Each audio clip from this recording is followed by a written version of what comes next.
Simplify 7n squared times n plus 4 over n minus 3 times n plus 4 all times n minus 3 all over n plus 8 times n plus 6. All right, so this is a friendly version of what terrible things are about to happen. When you're multiplying two fractions, basically what you're going to want to do is multiply everything together. Okay, let's wrap u in parentheses.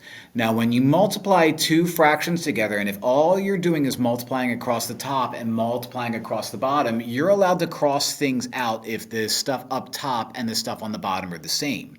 For example, n plus 4 and n plus 4 cancel out.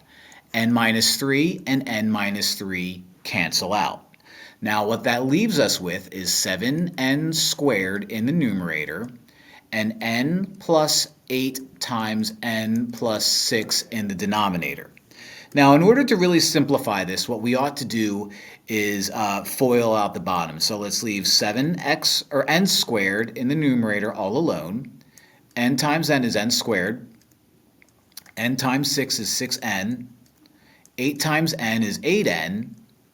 And 6 times 8 or 8 times 6 is going to be 48. So to wrap this guy up, we still have 7n squared in the numerator. These two combine, so we have n squared plus 14n plus 48. And that's going to be our guy.